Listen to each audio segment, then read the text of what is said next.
For questions 9 and 10, we are dealing with triangles. So they want us to find the perimeter of the triangle and the area of the triangle. The perimeter, we just need to add up the sides. The area, we have a formula, which is 1/2 times the base times the height. So the base is the bottom of the triangle, and the height is how tall it is.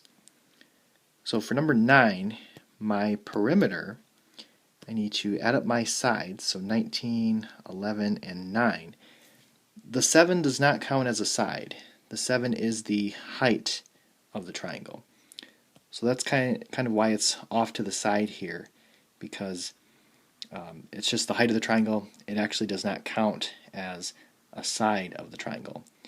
So we do not include the 7 in the calculation for the perimeter. So if we add these up, we get 39 inches. And then to get the area, it's going to be 1/2 times the base, or the bottom of the triangle, which is 11, times the height, which is the 7. So 1/2 times 11 times 7, we get 38.5 square inches. For number 10, the perimeter, we want to add up all of the sides.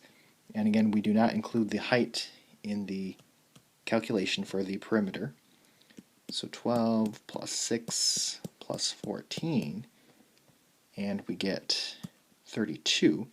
Now there's no units on this question, so we don't know if we should put centimeters or inches.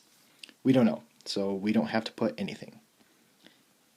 And then the area is 1/2 times the base, or the bottom, which is 14, times the height, which is 5.